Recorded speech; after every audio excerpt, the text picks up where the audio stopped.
Okay, shall we start? Okay. Good afternoon, everyone. Thank you for tuning in. On behalf of Manila House, this is Bambina Olivares, Director of Programming, welcoming members and non-members alike to today's virtual book launch and online conversation centered around the recent publication of Endangered Splendor, Manila's Architectural Heritage from 1571 to 1960. Today we launch part one, which is called The Center, written by Fernando Zialcita, Erik Akpedonu, with Victor Venida, who sadly passed away a few days ago. We are nevertheless fortunate to have with us today Dr. Zialcita and Erik Akpedonu, and of course, we are pleased once again to be partnering with the book's publisher, the Ateneo de Manila University Press. So allow me to introduce today's distinguished guests.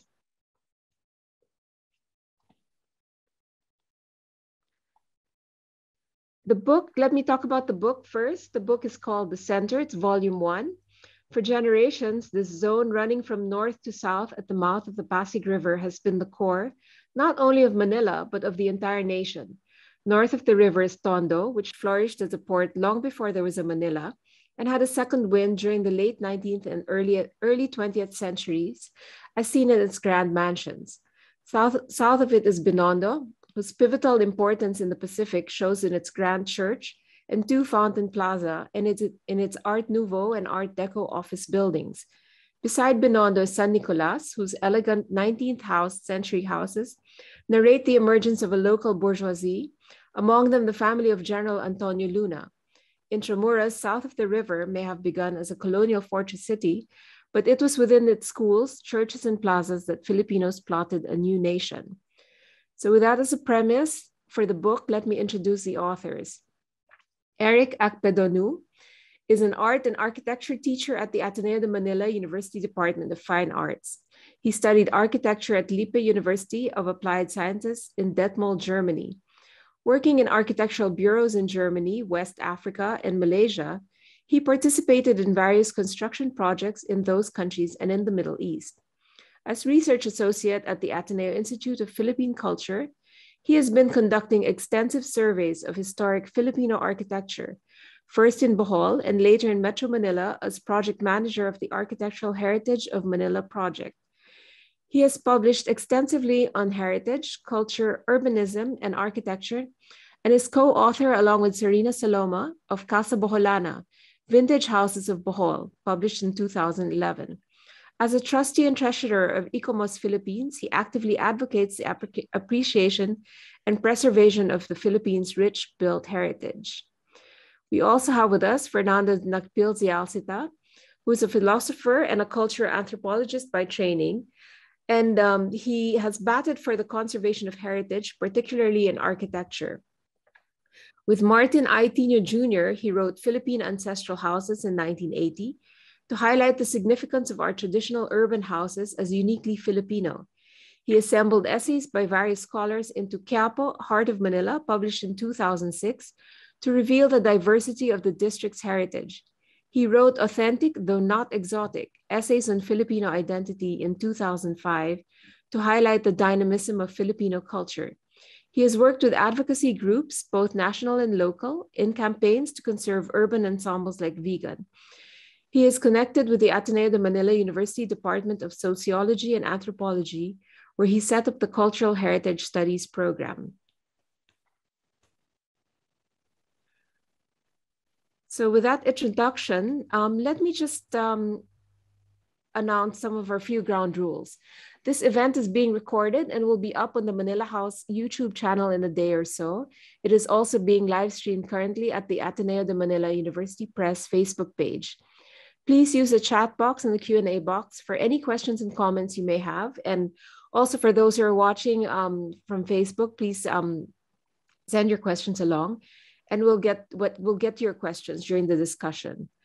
Thank you. Now let me start with a message from Tina Paterno, President of the International Council on Monuments and Sites.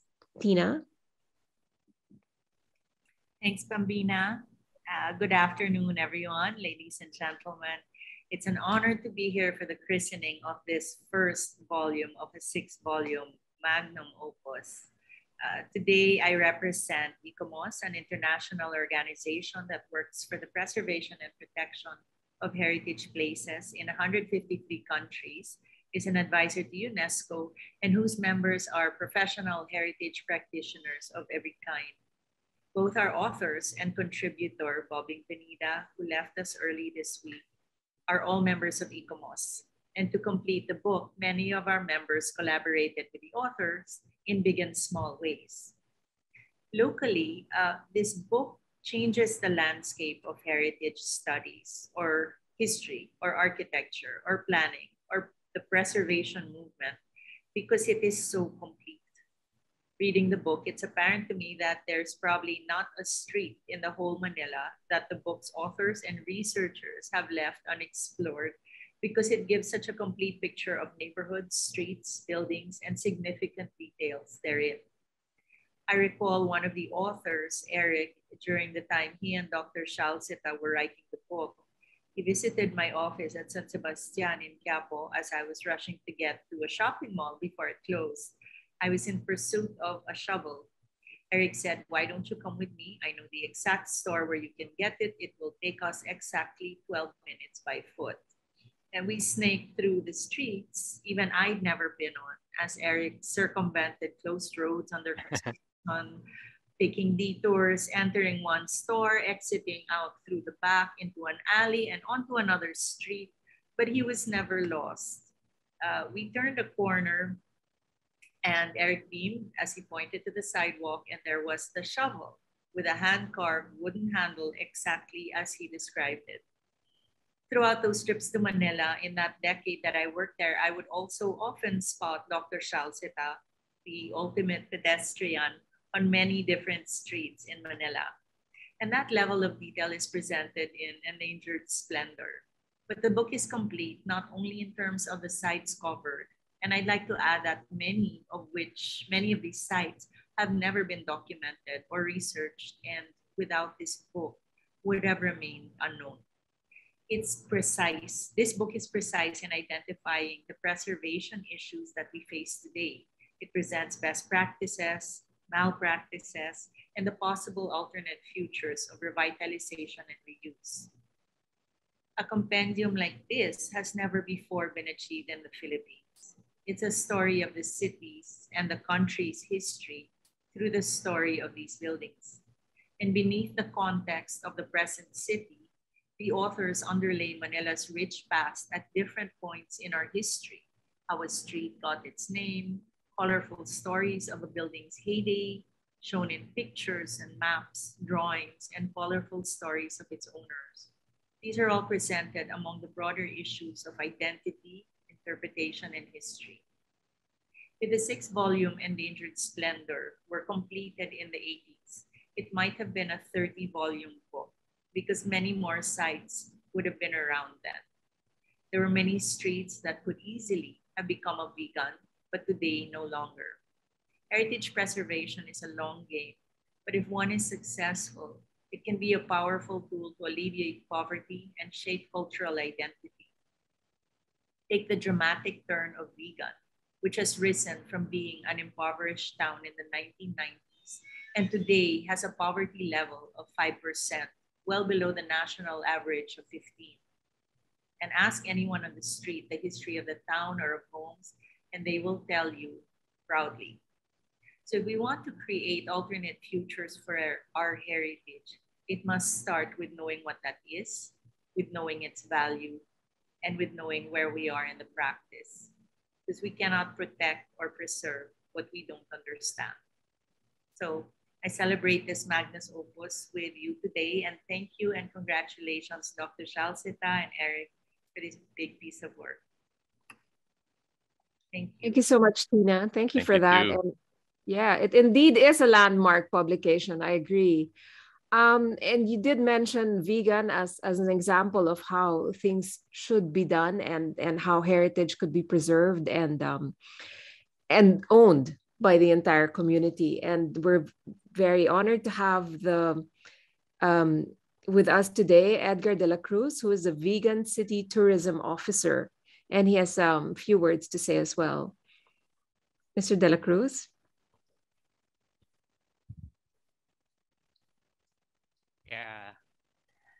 Good afternoon to each and everyone. In behalf of our indefatigable City Mayor of Vigan, Juan Carlo Medina, allow me to read his message to you all, and goes like this. First of all, I wish to congratulate the Ateneo de Manila University Press for coming up with a publication that features Manila's architectural splendor in a 3-volume series, The Endangered Splendor. The architectural heritage of Manila, 1571 to 1961. This written and photographic masterpiece of authors Dr. Fernando Zialcita, Mr. Erik Akpedonu, and Dr. Victor Benida is what the public needs to see in the hopes of feeling the urgency of keeping Manila's story and its landmarks. As in other cities that embody their country's past, Manila's architecture should be preserved, not only because of its great churches, monuments, and historical architecture, but also the stories of people behind them. Splendor is such an appropriate word for all these grand architectures and the stories they tell. Manila is just the same with our city, the heritage city of Vigan. When it comes to architectural heritage, just like Manila, Vigan basks in rich tangible and intangible heritage. So let me share to you my city and its story. It's a virtuous example of cooperation between local communities to ensure the preservation of its tangible and intangible heritage. Even before its inscription as a World Heritage Site and its recent success as one of the new 7 Wonder Cities, Vigan has already a strong relationship with the local community through engagement in planning and management of programs and innovative heritage management practices. The local communities and other stakeholders have been dedicated, knowledgeable, and passionate partners to the city as they work together in all aspects of implementation and development of heritage conservation. Vigan believes that development is only feasible if heritage is considered. Every step in improving the quality of life of the community must be based in heritage. Participative governance is one of the city's strategic themes. Viganians, as what we call our people, are empowered through their participation in the planning and implementation of programs and projects. This gives the people a sense of ownership that makes them committed in ensuring the successful implementation of the projects. With this, the city government has implemented the program entitled the Vigan Conservation Program as a tool for development. The program includes enhancements of several legislative measures that aims to safeguard and preserve the historic city, like delineating the core and buffer zones, establishment of the Vigan Conservation Guidelines and the Vigan Conservation Council, the pedestrianization of the famous historic street Calle Crisologo, and conduct of numerous cultural mapping projects. Alongside this program, the city government also established the Vigan Conservation Code, which provides detailed guidelines for repair and restoration of our historic buildings. The Heritage Homeowners Manual has been published and distributed to homeowners to empower them in the proper maintenance of their historic properties. Cultural awareness and heritage appreciation are instilled early on among the youth. Publication and use of cultural activity workbooks for elementary students. With the vision and strong commitment of all the stakeholders, Vigan was inscribed in the World Heritage List of Sites and Monuments in December 1999. On January 22, 2001, the colonial status of Vigan as a city was successfully restored. Vigan is a city with culture-loving people and a community of stakeholders who upholds the city's efforts in conservation management. Heritage conservation is always a priority in the strategic themes when it comes to strategic planning for the city, as it is the distinct character of the city they live in. Stakeholders are also engaged in capacity building measures which enable them to repair and restore their houses by means that are compliant with conservation standards and are cost effective. The Escuela Taller, or School for Traditional Building Crafts, was established in collaboration with academic institutions to train a pool of building crafts persons to maintain, repair, or restore historic buildings. There are also trainings for cocheros or drivers of the traditional horse-drawn carriages to act as unofficial tour guides for the multitude of visitors. The Kalesa rides make the visit to Vigan more fun, more exciting, and more meaningful and memorable. It makes the Vigan tour a real travel in time.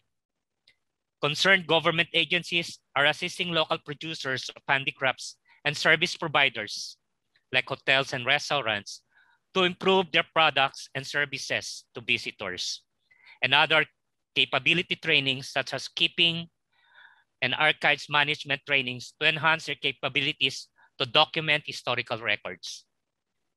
Programs are also initiated in the sustainable development of the city through developing economic, environmental, and social programs.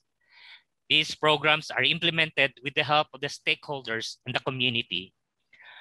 Among these are the River Rehabilitation Program, conservation of two-stroke cycle engine of local tricycles, and adaptive reuse of historic or heritage houses and buildings. If you have visited Vigan, I am sure you have seen our McDonald's, Jollibee, and Max restaurants with the iconic ancestral house design. Several ancestral houses and buildings were also turned into hotels, souvenir shops, and other similar commercial uses using the adaptive reuse. Through the years, Vigan achieved good management practice in spite of limited resources. There was a well-integrated participation of the community and multifaceted efforts of the local government towards good governance and heritage conservation. Aside from being recognized as the UNESCO best practice in sustainable World Heritage Site Management in the World Heritage Convention in 2012, Vigan was also proclaimed as one of the new 7 wonder cities of the world on December 8, 2014, and has been conferred with the seal of good local governance because of its outstanding and effective practices, including safeguarding our heritage. Certainly, Vigan and Manila are homes to proud Vigaños and Manileños, not only because of its built heritage, but because of their beautiful history and warm welcome of their people. Modernity may have established their presence. However, the stillness and elegance of the past is still vivid.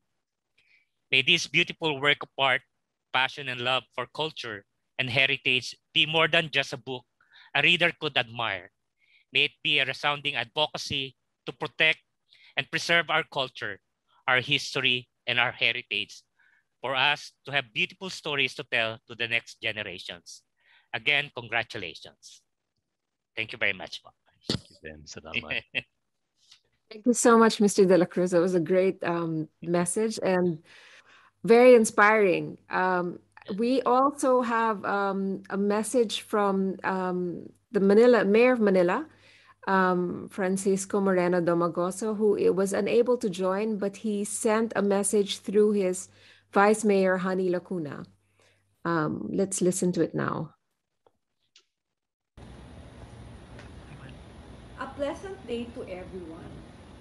On behalf of the people of Manila, I would like to congratulate the men and women behind the publication of the book Endangered Splendor, Manila's Architectural Heritage, with the first volume authored by an esteemed historian, Dr. Fernando Zialcita, ably assisted by architect Erik Akpedonu and Dr. Victor Benida, as published by Ateneo University Press.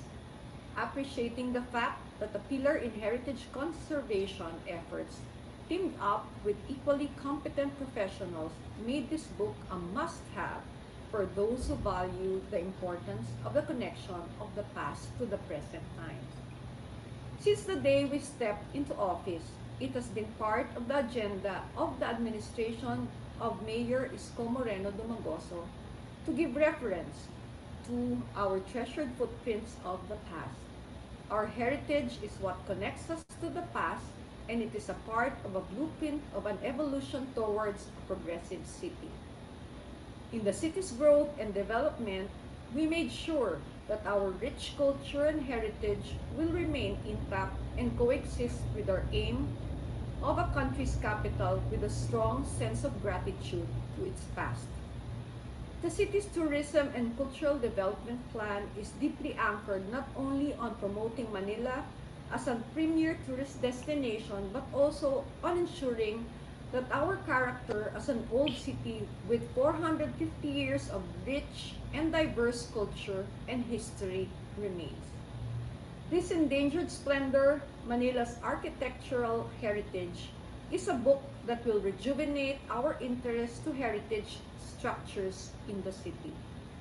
The pictures are so vivid that readers would practically feel that they are in the shoes of the authors.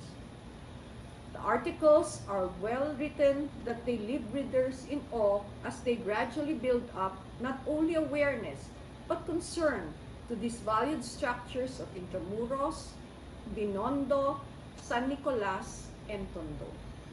A concern that will enable everyone to be willing partners in preservation and have a proactive stand on issues concerning sustainable tourism development. Manila may have been one of the cities in our country that struggled most in the past. But it is through those challenging times that we have shown our true character as Filipinos who are resilient, and our ability to rise to those difficult chapters is how other nations look up to us. Let this book be a living proof of our resiliency as we take active steps in valuing and preserving our heritage. Let other people, local and foreign alike, be storytellers as well, as this book is a preferred formula to stimulate interest and further explore stories beyond the facade of these heritage structures. As former President of the United States of America, Theodore Roosevelt, once said, "The more you know about the past, the better prepared you are for the future." A statement that would speak well of our intention not to bury the past, but make them vital parts of our society's future. Endangered Splendor, Manila's Architectural Heritage, is only on its first volume. Let the succeeding volumes be a picture of our country's splendid past as we all desire for the whole of our archipelago. To be challenged and motivated to link and value our heritage to what we are as Filipinos. As what we have been fervently doing in our city, we will continue to do our best and lead the way in valuing heritage as a driving force towards responsible urban development. As the saying goes, where Manila goes, the country follows. Again, our warmest congratulations to the authors and publisher of this exciting piece of literature. Let your advocacies reverberate to all sectors of the society as we all dream of a vibrant and progressive city. And with God's help, we will all succeed. Manila, God first.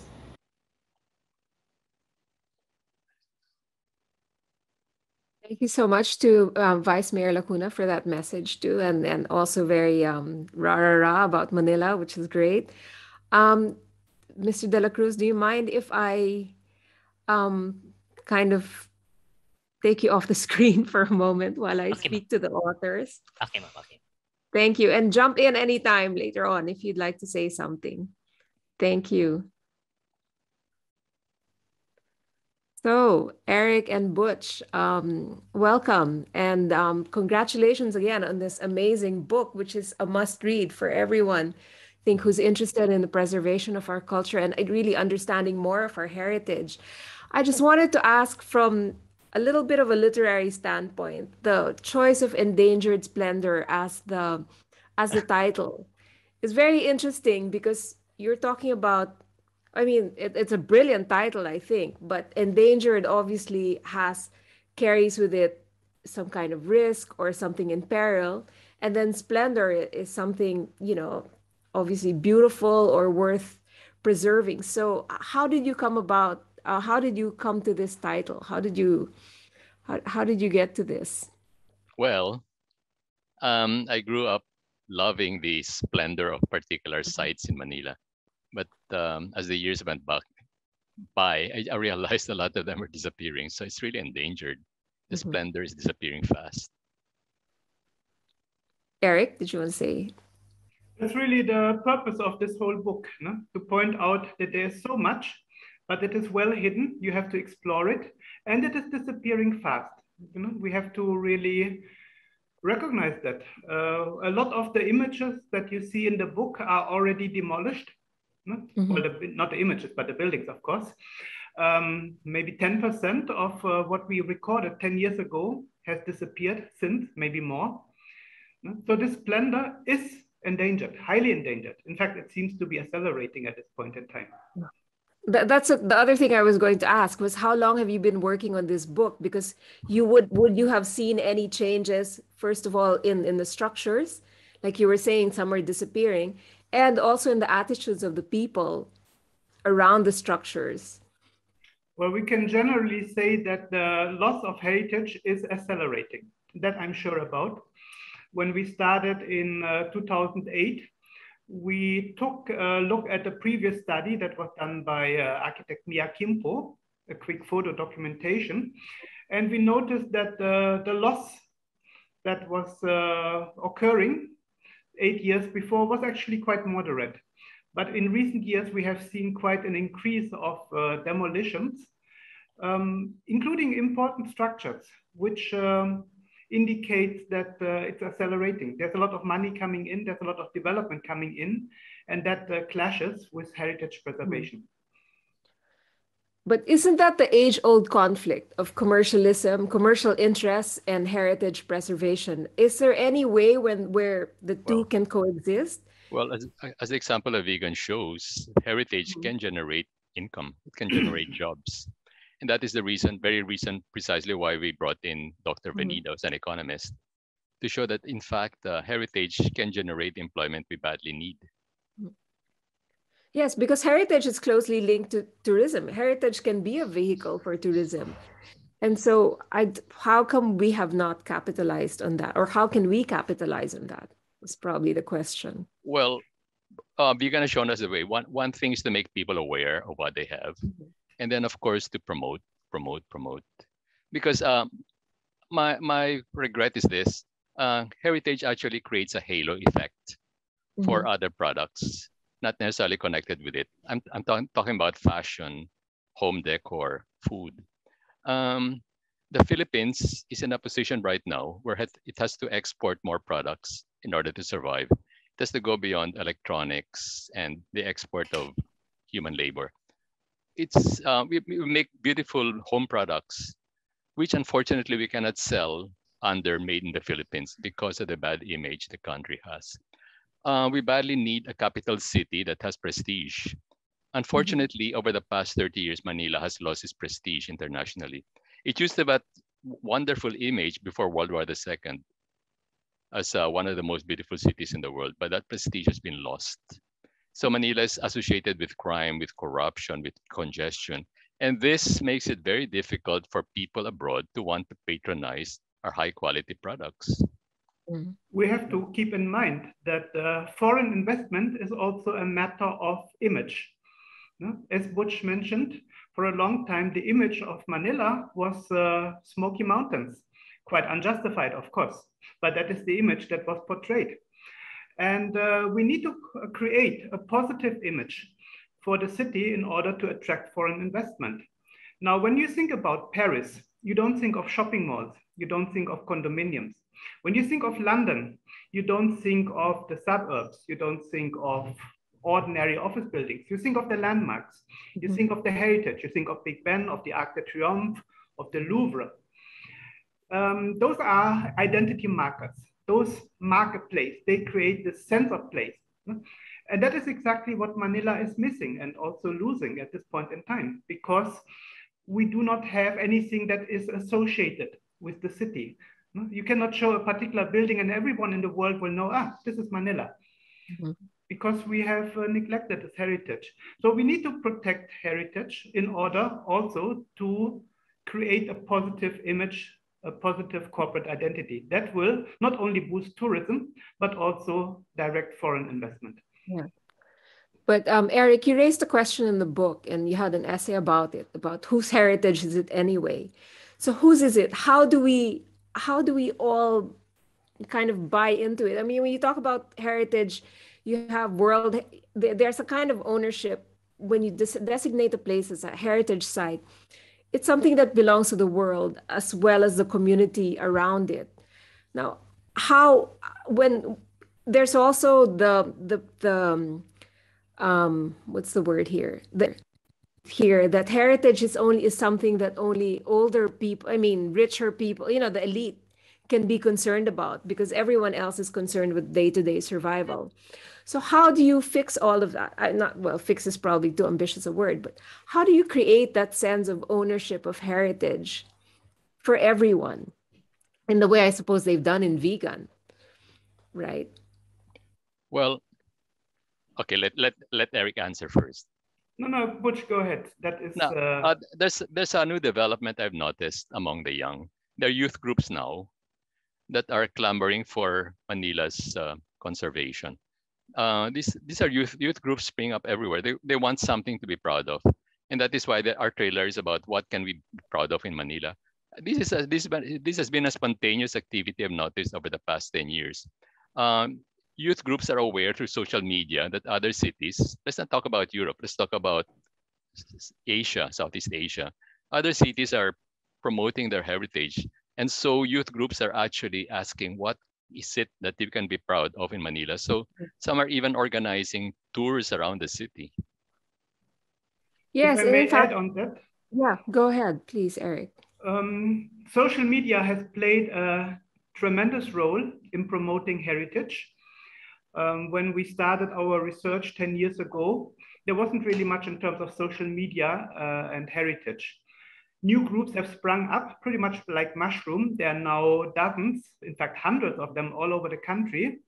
Just to mention one, Advocates for Heritage Preservation, which has been up on social media for only a few years, now has more than 30,000 members. And these are not only people who remain in the digital world, but also go out and actually organize tours. They are just one example. There are many others. And those are not only old people. Those are a lot of young people who are engaged, who are interested. So it's not a thing of the old people, definitely not. It's also not necessarily restricted to the elite. Most of the members are also middle class. We also have working class members. It is really a broad spectrum. No? Mm-hmm. Butch, you wanted to say something? Yeah, well, for example, I keep thinking of the Renacimiento Manila. We just created videos that try to reconstruct what Manila has been and what Manila could be in the future, using architectural heritage as the springboard. They've created wonderful videos. So the youth are concerned. What is it that you're leaving to us that we can be proud of? They want a city that we can boast of.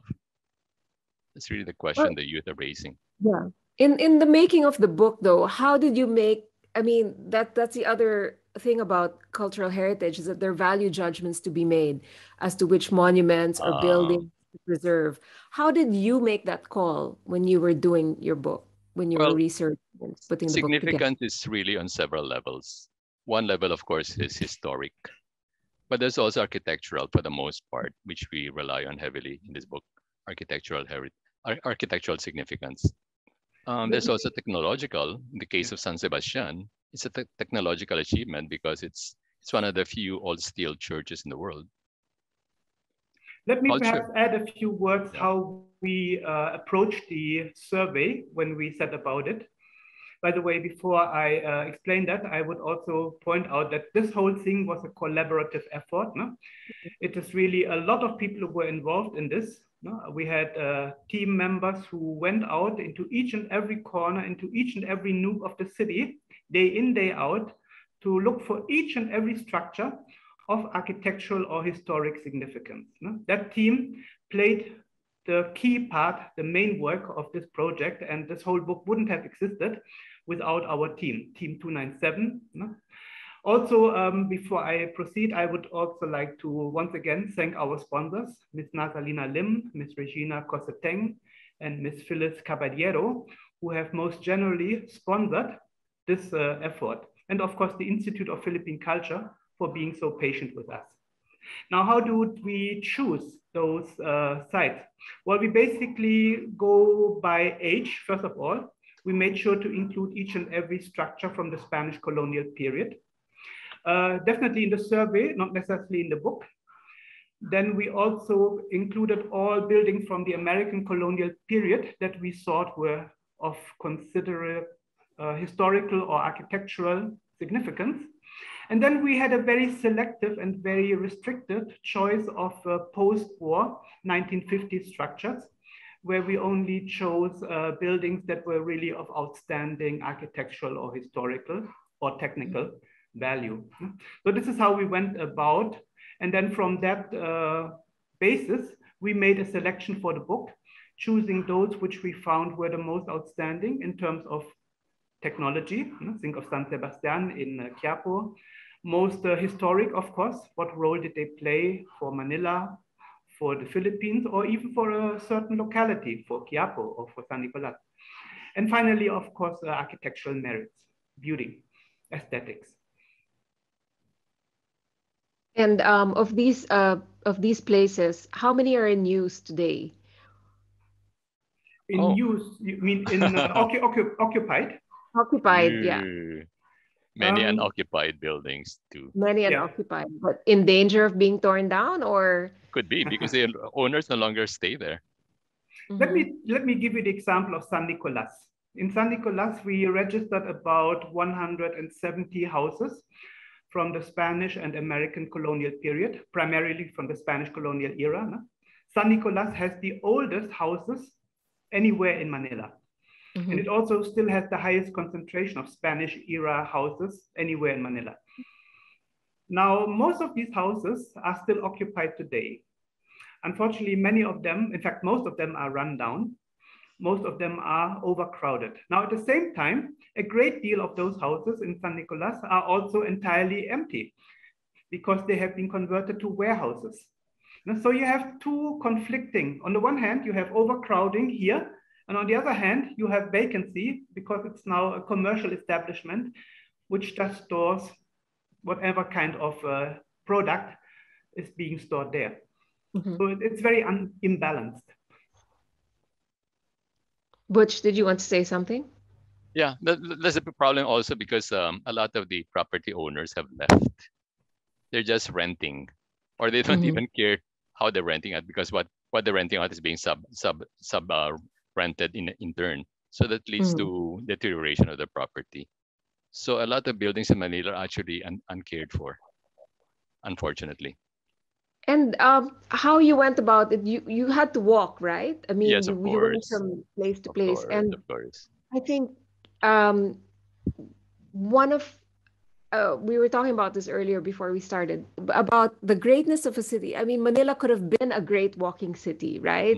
I mean, with all those structures, if we had had that sense of conservation, and plus the position by the bay and all that, I think a lot of it has been lost because of maybe progress. Our idea of progress has been motor cars and air conditioning. So instead of actually creating an outdoor culture in the past, we've all like gone into malls and kind of more modern kind of structures and stayed indoors, right? Whereas we're starting to learn now that being outdoors is much healthier for us and all. So hopefully there'll be a change. But why was that? Why couldn't we have preserved Manila? I mean, we talk about the war being one of the reasons why Manila was destroyed, but why were we never able to rebuild to the same level of glory, pre-war glory? Well, there are several things that happened. One was actually the way we viewed history after World War II. There was a tendency to demonize everything from the Spanish period, and that made it so difficult to want to reconstruct Intramuros or to want to preserve anything from the Spanish period. The demonization. Another thing also was the fact that our educational system has been overly pragmatic. The teaching of art and history has been sidelined in our schools. As a result, we have, many of us, in fact, have grown up not knowing what to be proud of as Filipinos. I'm not talking only about proud of in Manila. Let's talk about being proud of as Filipinos. Many don't know what to be proud of as Filipinos. That is something I've noticed in my students in cultural heritage. And I noticed this eagerness to want to learn what it is we can be proud of as a people. That's one thing also. And I was in tourism actually in the 1970s. At the time, tourism in Manila was focused on sex. I mean, heritage did not enter into the picture. And yet at the time, Manila had still so many assets intact. So I think we need really a reorientation. But I think it has come, but it's, it's a little bit slow because at the same time, we're losing many things. There was a question here about adaptive reuse. Actually, we should really think about how buildings can be reused. Because I don't mean turning to museums or hotels or restaurants. There are many possible uses for buildings. I mean, office buildings can still be reused as office buildings, for instance. Let me expound a little bit on that, what Butch said. For example, this notion, you asked earlier, whose heritage is it? Is it really Filipino? There was this big question after World War II. Is this really Filipino? In the 1950s and 60s, serious, prominent Filipino historians promoted the demolition of the walls of Intramuros, arguing that they are not a symbol of our history, but rather a symbol of foreign oppression under which these Filipinos were suffering. It's this notion that whatever is Filipino must be pre-colonial, that only the pre-colonial is the true Filipino. Nothing could be further from the truth. And that applies not only to the Philippines, but to each and every country on this planet. Cultures are never pure. Cultures are always mixed, always. Butch, sorry. I just wanted to add to that. One thing we made it clear in this book is that actually Manila, according to British historians today, who are reviewing the past, say Manila was actually the world's first global city. It's interesting. That's a statement made by David Irving in his 2010 book on the musical history of Manila. It was the world's first global city because the musical currents from all over the world converged in Manila, thanks to the galleon trade. And then I came across this wonderful book by 3 British military historians, The Battle for Manila, Conafton, Anderson, and Pimlott. In the very opening chapter, they talk about what Manila was like before 1940. It was the city that was truly global, according to them, because Singapore, Istanbul, they connected Asia, Europe, but Manila connected Asia, Europe, and North and South America. And they said, the tragedy of World War II is that, yes, many great cities were destroyed, but Manila was different because of its global implications. It was beautiful. And they said another tragedy is that the world did not know what it was losing with the destruction of Manila. And I would add that the Filipinos themselves still have not understood what has been lost. No, but I think you hit it right on the nail at the head. That's the idiom, right? You hit the nail on the head. I think also Mr. De La Cruz talked about it earlier about narratives, heritage being part of a narrative of a nation. And so it's also important in building cultural identity and national identity. And that's something that it's so fractured in our country that we don't, like you said, we don't know what we are, who we are, and we haven't been able to reflect or project who we are into what we want to preserve and what we want to keep and what we want to build.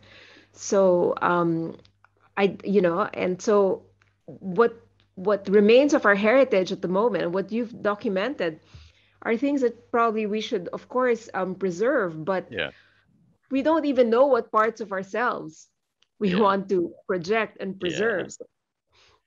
I think in this highly globalized world, we really should project. We should be proud of the fact that we have actually been at the epicenter of cross currents from different continents.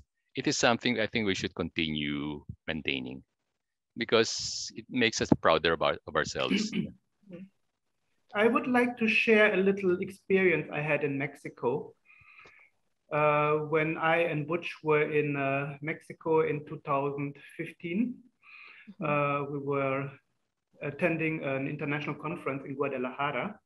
And our topic was how is history, how is identity depicted in museums, in places where people go to learn about their history, about their culture.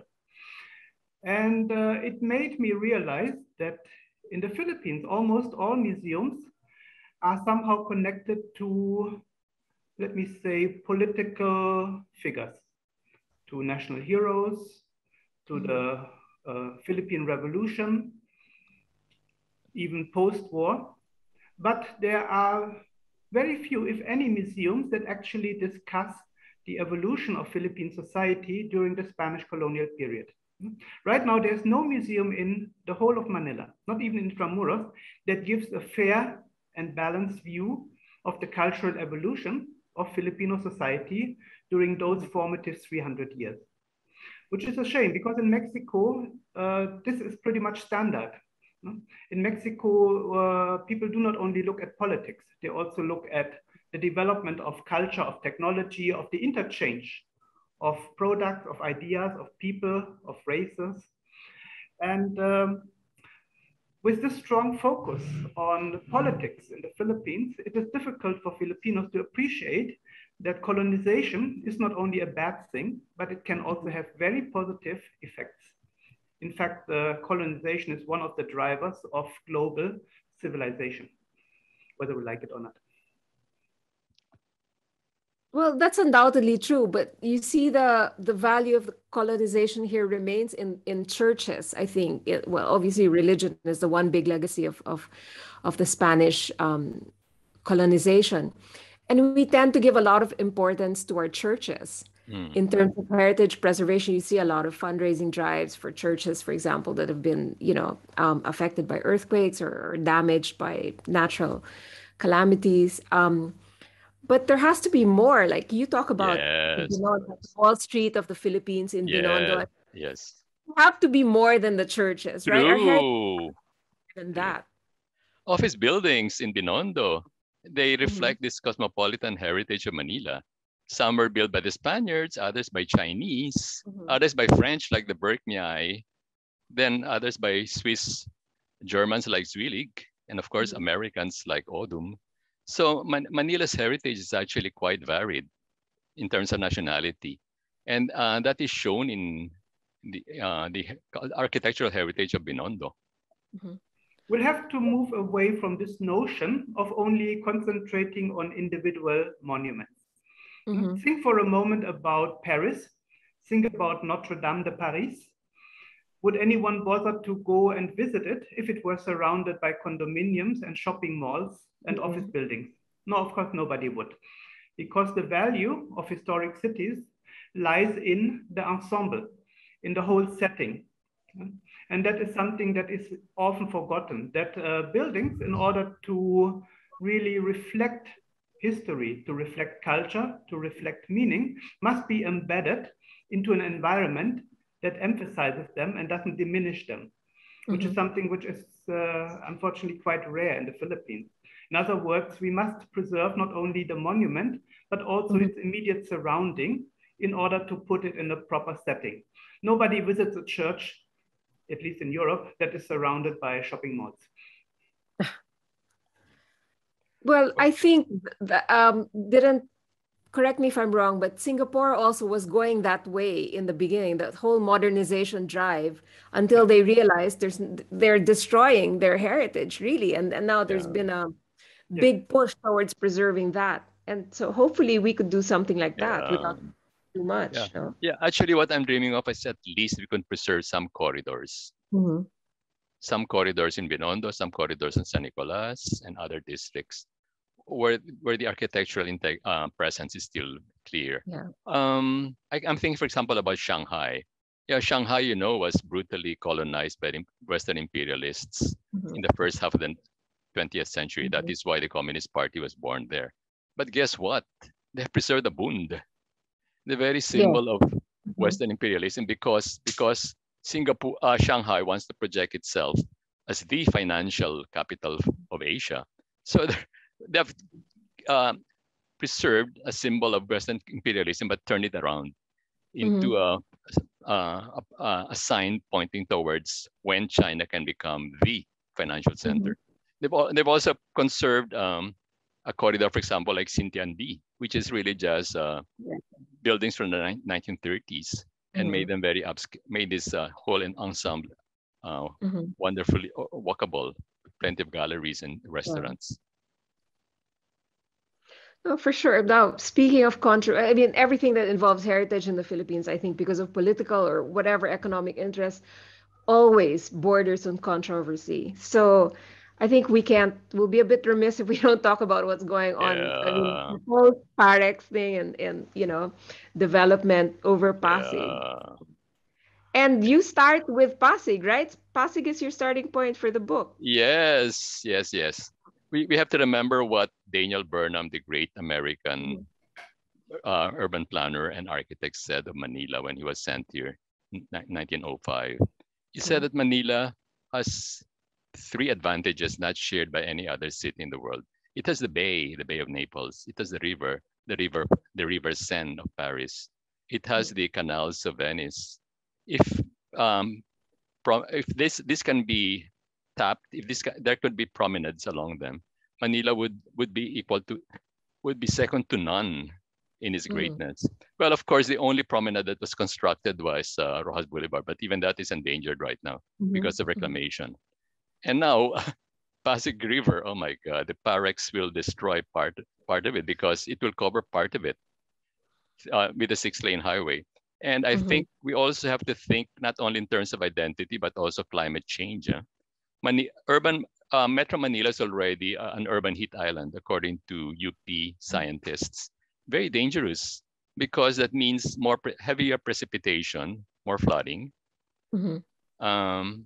So, and the reason for that is because too much overbuilding, no more green spaces, and in fact, no more blue spaces. It says the problem in Metro Manila now is that at night, the temperature between the nighttime and the daytime hardly varies anymore. And yet Manila has 3 bodies of water nearby: the lake, the river, and the bay. Still, the temperature doesn't drop down as it should because of overbuilding. And now they're going to cover part of the Pasig. It's really a disaster we're heading towards. Erik, did you want to say something? I know it's a very controversial topic at the moment, but judging from the comments here, seems to be, unanimous hostility, I might say, towards the project. Well, if you're referring to Parex in particular, the historical verdict is pretty clear. What is being proposed today, building over the Pasig River, is something that was actually done quite extensively in other cities in the world in the 1960s and the 1950s. Building highways, smash through city centers, building across rivers, across canals. Look at Nihonbashi in Tokyo, look at the highway in Seoul. I forgot the name, it's quite complicated, can't pronounce it here. In New York, the same thing. And what we see in the recent 10 years, that all of these developments, those highways on stilts, those massive corridors protruding, bringing traffic right into the city center, are all being dismantled. Nihonbashi will be demolished. Nihonbashi Expressway in Tokyo will be demolished this year. The one in Tokyo has already been, sorry, not in Tokyo, in Seoul has already been taken down. New York City has converted some of its elevated railway lines into parks, because these concepts are from the 1950s, from the 1960s. They are out of date. It's actually quite strange that a concept that has already been disproven, which are already being dismantled elsewhere in the world, are now being repeated here. The traffic problems of Manila will not be solved with more roads. There's such a thing as induced traffic. You build more roads, it will attract more traffic. Agree. The solution lies not in highways. What works is our integrated public transport mass systems. We have a wonderful asset in Manila, the Pasig River. It could be a highway for transport, but water-based. We had the Pasig River ferry. It never quite took off. We need to have more public transport like LRTs, MRTs. Luckily, a subway is now underway, which is a great improvement. Those are the things. Combine that with park and ride, combine that with local solutions in terms of local transport, maybe even bicycles. That is the way forward. It is not bringing more highways into the city center. That's an old concept which is discredited by history. No, I completely agree with you. And like as we've seen with the pandemic, a lot more people using their bikes. You see bike lanes everywhere, and I mean, I hope they don't go away. So do we. And yes. you know, I hope it's not just temporary. It's not just only for now. And when things kind of normalize, the buses are all gonna choke. You know, I mean, really, I agree with you that the answer is public transport. Yeah. And it's walkability. and walkability, better public transport, and sidewalks, for example. Just build more sidewalks as well. You know, I mean, this seems to be a country, a city that doesn't care much for pedestrians. It's pretty much it's a vicious cycle, because the urban environment is so dismal in many places. It is quite a chore. It is quite stressful to walk. Sidewalks are non-existent. Where they exist, they are being parked over. They are full of potholes. I mean, it's a hurdle run. It's not a pleasant stroll, it's a hurdle run. Now, people want to avoid that. Now, add to that the pollution from the jeepneys, from any car, not only jeepneys. Add to that the tropical heat, you don't want to walk. And people use cars. So car use increases and it becomes even worse. We have to reverse that. If sidewalks become walkable, if they become wide, if they become shaded with shade trees, if they become well illuminated, if they are not being parked over, if they are not being full of potholes, people will go back to the street. And the use of cars will also go down, because now it is worthwhile and enjoyable to walk. But we have to promote it. Money will have to be invested to improve the general urban environment, sidewalks more than anything else, in order to reduce our dependency on vehicles.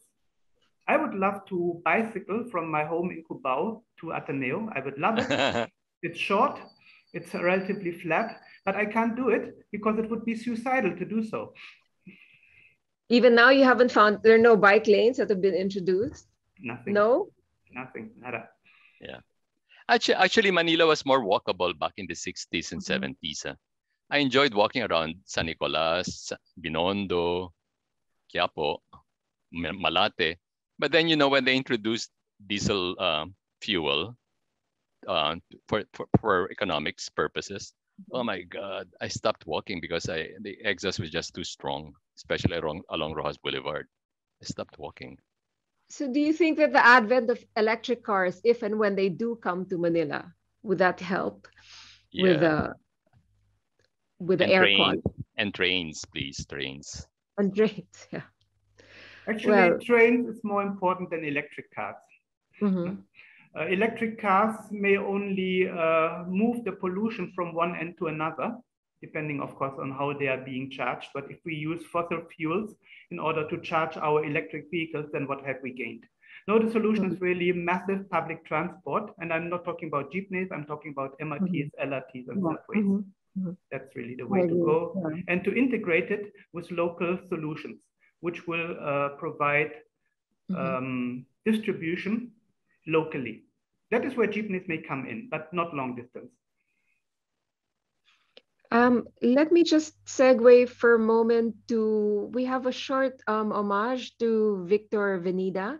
Oh, yes. I think since we're talking about the intersection of business, economy, and heritage, yeah, I think maybe it's an appropriate time to pay homage to Victor Venida. Sure, I'd like to read something.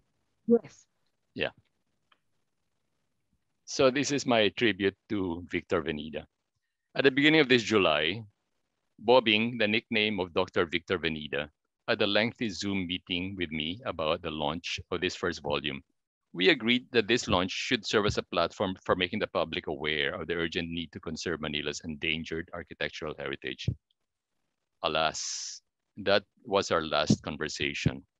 Because of a series of health crises, Bobbing died a few days ago.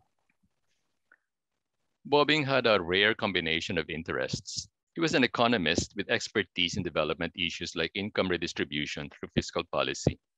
At the same time, he was a heritage enthusiast. He loved watching grand processions like the Good Friday procession at Malolos, Bulacan, or the Holy Week processions at Seville in Spain. He wrote scholarly articles on the significance of processions. With his expertise in taxation, he formulated a possible fiscal policy for conserving landmarks in the city in such a way that both the state and private property owners could benefit.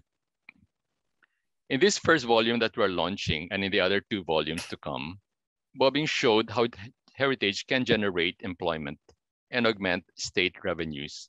He drew on his experiences abroad where heritage is used for generating employment. He obtained his Master of Science in Economics at the London School of Economics and Political Science and his doctorate in economics at the New York University. He had also been a visiting professor in France and Spain. His approach to heritage and development was very original, but solidly rooted in Philippine history and culture. For instance, he suggested a variety of uses for the newly restored San Ignacio Church in Intramuros, which is now owned by the Philippine state. Aside from serving as a museum for the collection of Intramuros administration, San Ignacio could be used as well for the Sacred Heart devotion, which after all started in precisely this church when it was under the Jesuits. A regular influx of pilgrims, according to Bobbing, would encourage businesses like eateries and souvenir shops to open nearby. Bobbing knew that religion, though otherworldly in its aims, actually opens opportunities for the worldly. For Tondo, his lifelong concern with social justice showed itself in his recommendation that multi-story residential units be constructed for workers. However, he urged following the examples of Amsterdam and Vienna rather than those of Paris and London. In Amsterdam and Vienna, working-class residential units give their occupants pride of place because of their attractive designs. In addition, Bobbing urged investing in applying design principles from traditional 1900s, 1940s houses. By the way, such houses are still plentiful in Tondo. To keep cool, such houses feature high ceilings, large windows with sliding panels, ventanillas, and canopies over the windows. According to Bobbing, if new residential units apply these functional design principles, they would encourage their worker occupants to take good care of them, as happened in Amsterdam and Vienna. But this did not happen in London and Paris because the design of those units was just so bad. And finally, even these new residential units could become attractions in themselves. That was Bobbing, a brilliant mind full of ideas that startle because of their novelty, but that may be workable because they are rooted in our culture and tradition as Filipinos. Thank you. Thank you, Butch. I think let me take this opportunity to maybe give a more in-depth introduction to the book. I think we have a book trailer here for everyone in case you haven't seen the book yet.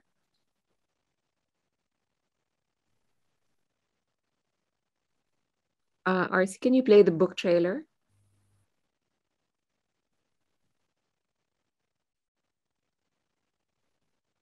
Hang on a sec. Let me just see what's going on.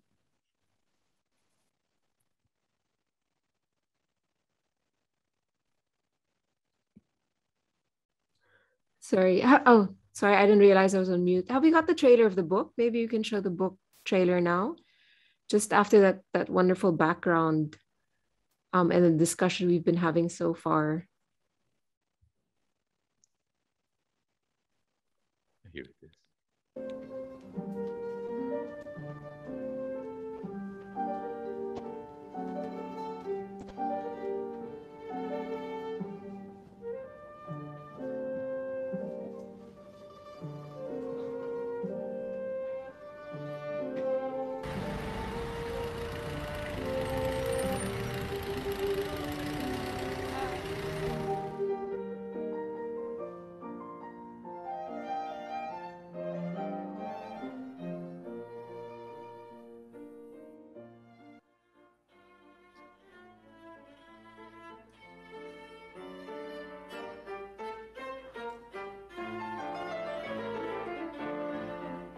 I think we're having some audio issues.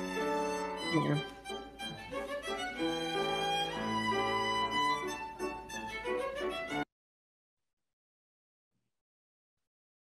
Can we maybe show it without the sound? I think we seem to Actually, be it was okay here. Oh, okay. It was a bit choppy on my end. A bit choppy, show but again. basically working. Yeah. Do you want to try it again? Better. Yeah. Why not? Yeah. Sorry about that. Oh, so the audio was back on my side. Sorry, so it was bad on my end. Was that it? Would you like to show it again, RC? Yes, please. Can you replay?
If you're interested in the book, let me just add that Endangered Splendor Volume 1, The Center, is available at 20% off.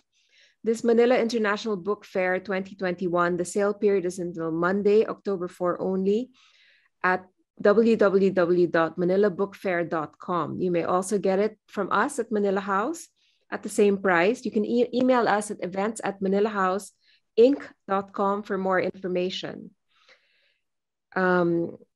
Okay, we just have a couple of questions here. We have a couple of questions to go through here before we close. And I think if that video didn't make you want to buy the book, I don't know what will, but I wanted to ask, is Butch around as well? What, in the course of doing this book, was there one structure that you didn't realize existed that completely floored you or awed you? And that became like, you know, we must preserve this. We must, you know, let more people know about this. It's hard to think because there's several of them in Binondo. For example, office buildings there just blew my mind away. There's a particular office building which I liked, the former department store of Aguinaldo, the Aguinaldo building in Binondo. It's so kitschy. It's so impressive in its kitschiness because it's an Art Deco building with 4 statues representing the Statue of Liberty, the Clive Balintawak, Mother Filipinas. But it's so inventive, and you think that is what I like about heritage. It opens you to the inventiveness of people in unexpected ways. If we think of heritage as just gloomy, preserving the past, but it's really about celebrating creativity of people who haven't been trained in architectural school but who want to express themselves. For me, that is what made me eager to go through this. I mean, the creativity I saw all around. What about for you, Erik? Well, for me, the biggest discovery that I did not expect was the Alcaiceria. The Alcaiceria in San Nicolas. We have to understand the enormous importance of that building. Manila really grew to what it is because of the trade that took place in Manila between the Chinese and the Spaniards. Of course, the Filipinos also contributed, but this trade is and made Manila. By the way, that's also one of the reasons why the Pasig is so important, but that's another story. So the Alcaiceria was the bazaar where Chinese merchants would sell their wares to Filipinos as well as to Spaniards. And it has always been said that it was totally destroyed during a fire in the early 19th century. And I came to realize that actually remnants of the Alcaiceria still exist, an enormously important building for the development of Manila. And that there's even a museum dedicated to the Alcaiceria in the Pedro Guevara School in San Nicolas, which has been opened by the efforts of a very dedicated heritage advocate. It's open to the public. It has a lot of findings. It's just those small, unexpected surprises that you come across in Manila at every corner. Small things that you would never know if you do not actively search for it and look for it. No? Manila doesn't present its beauty. It doesn't present its attractions like Paris or London. It's not obvious. You have to look for it. It's hidden. It's hidden beauty. But those who bother to look for it will be richly rewarded. Well, isn't that like the story of the Philippines as well? It's not always top of everyone's mind to come and visit, but when you come to the country, you'll be rewarded by, you know, what you discover, I think. Yes, how true. Except that we must make sure that there's something to discover still. Very good. Good point. In line with that, I wanted to read a question from, I think it was from Gemma, if I'm not mistaken. Gemma, let me look for your question. How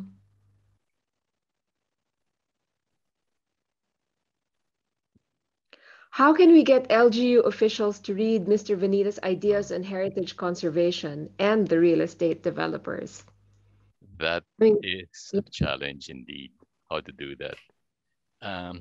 I was suggesting perhaps we should conduct seminars on particular parts of our book, because cannot tackle the whole book in one seminar. Probably a seminar on Binondo, a seminar on Intramuros, on Tondo, separate seminars with developers and city officials and businessmen. I'm heartened, for example, that a business person like Mr. Kevin Tan of Mega World has realized the importance of heritage by constructing this wonderful Chinatown museum and by investing in museums in Iloilo and now in Cebu, and another one that's supposed to arise in San Fernando. It would be great to involve him in a seminar like that so that people in LGU and in the business world can realize that heritage offers something.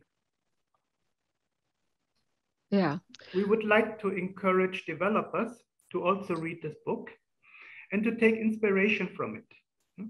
Because instead of demolishing heritage and replacing it with nondescript structures that you might find in similar form in Los Angeles or Shenzhen or Canberra, to rather take clues from what is there and to be inspired by it. Take, for example, the racehorse hippodromes that used to be in Manila, like in San Lazaro, like in Santa Ana. Those were demolished. New developments took place there. Developments which are not particularly connected to the site. They could be anywhere. They could be here, they could be in Shenzhen, they could be in New York. And I hope that developers will look at what they find on a site, maybe preserve part of it, not necessarily everything, but part of it, the important part, and maybe be inspired for their development, for their shopping malls, or for their high-rises, or for their condominiums by what they find, and use this to develop the architecture further. Sure. But it makes me wonder also, people who develop the malls are big real estate developers. They must be travelers as well. So they must see what's happening in other countries. And I wonder if they come back to the Philippines thinking, oh, we could do this there instead of, say, building another mall. But I mean, I don't know what their thought process is. Yeah, right? that's the problem. There seems to be a blind spot. They don't seem to think that there is something of value here. I think that is a problem. They don't think there's an a priori judgment that there's nothing of value here. Which is very sad of what it says about us and, how we see ourselves. Yeah. But Butch, you said something about the youth, the young people. You're seeing this whole renewed interest in a segment in of the youth. Yeah. Seems to be very interested. Would you be able to say something about the revival of Escolta coming from artisan groups of the youth? That was really something. It just was unexpected for me.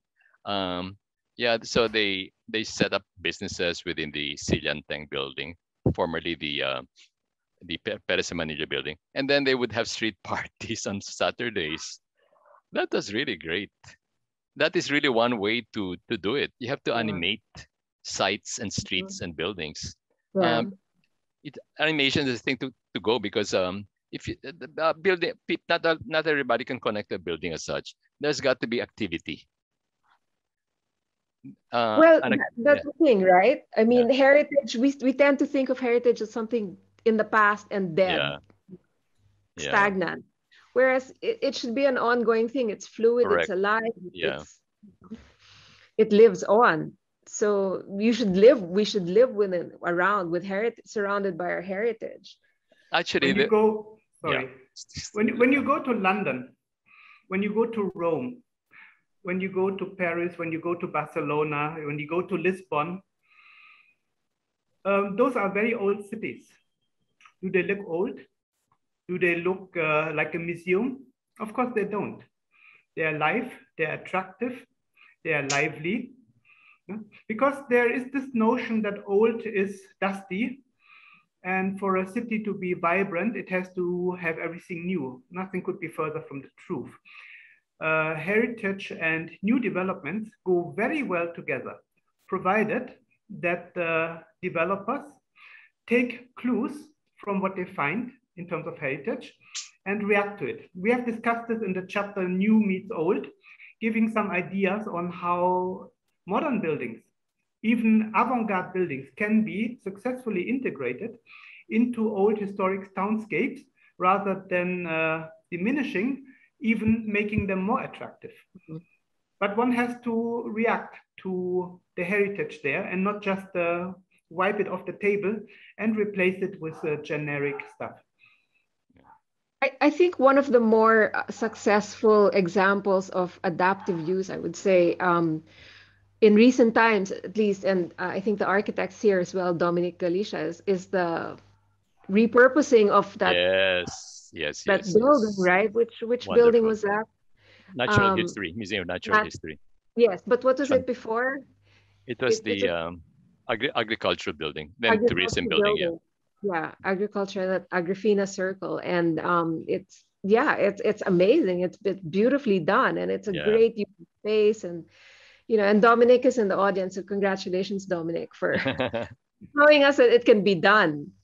And also, there's a comment here from Gemma Araneta saying, Mr. Cobanquiat preserved the 100-year-old Shields building on Calle Das Marinas instead of demolishing it. So Hopefully, yeah. that's also encouraging. And also, on a side note, Mayor Lim encouraged redevelopment of Escolta in 2011. And architect Dominic Galicia and Gemma Araneta both met with the Escolta Commercial Association every Thursday at the Samanillo building. That's true. Thanks, Gemma. Thanks, Gemma, for those insights. And yeah, we have a lot of comments here about this. The Chinatown Museum is at the Spanish era bridge of Masic. Is it right? Did I say it right, Eric? But there were these ruins, the Masic, which was the building that housed the infantry. Unfortunately, it was torn down, and this building was built over it. So Mega World, yeah, Mega World. It later became the quarters of the Spanish army in Tondo, and that's the other thing that was quite new to me, was how you said Tondo was a flourishing, prosperous community before. Yes. With mansions, and how did it become this slum now that it's known? In fact, yeah. Okay, just to make people aware, there's in fact that street in Tondo which says it all. Gagalangin. Mhm. In other words, the street of the respectable people. Like from Kagalang-galang. Galang-galang, yeah. And Yeah. it was in that street actually where Virgie Moreno and her brother Pitoy Moreno grew up, because their house still stands. In fact, it's documented in the book. What happened in Tondo was this: after World War II, when the port area developed, there was a lot of onrush of migrants from all over the provinces and looking for jobs. But unfortunately, there was no housing plan for them in Manila. So squatters just mushroomed everywhere. So unfortunately, Tondo, being close to the harbor, became increasingly slummy. It's really the city's fault. There was no housing project for the poor, as well as no alternative opportunities for them in the city. But actually, part of Tondo is still quite interesting, quite fascinating. Yeah. And before we close, do you want to tell us anything about your book 2 and 3, what we can expect and when we can expect? Yeah, book 2 is about the south. It's south of the Pasig. It's about Ermita, Malate, Paco, Pandacan, Singalong, San Andres, and above all, Santa Ana. Part 3 is the north. It features Santa Cruz, Quiapo, San Miguel, and Sampaloc, Santa Mesa. It also includes the cemeteries, by the way. Erik has a very long chapter on the cemeteries, North Cemetery and the Chinese Cemetery. When will these books come out? Well, they're in the press right now. They should come out within the next year, I hope. Oh, exciting. Yeah. Okay. So this is a 3-part series. Yes. There will be another 3-part series afterwards. Once we are done with Manila, we hope to also publish a 3-volume book on the built heritage of Metro Manila. That is basically everything within the National Capital Region except Manila City. Valenzuela, Marikina, Taguig, Las Piñas, those places where you wouldn't expect anything and which are also full of surprises. No, I'm sure. So we're awaiting those three. Well, now it's going to be 6 books, right? Yes. 2 separate series, so a total of 6 books. I think we're running out of time, and I'd like to thank everyone for joining us today. Thank you for spending your Saturday afternoon with us. And as I mentioned, you can get the book from us at Manila House. Please email us at events@manilahouseinc.com. The address is in the chat. I put the email address in the chat. And again, on behalf of Manila House, I'd like to thank our wonderful speakers for today and authors of the book, Endangered Splendor, Manila's Architectural Heritage from 1521 to 1960. And of course, also for Tina Paterno for joining us, President of ICOMOS Philippines. And we have Mr. De La Cruz as well from Vegan Tourism Office who joined us earlier. Karina Bolasco is a publisher of Ateneo Manila, the Manila University Press. Karina, do you want to come online and just maybe say a few words before we close?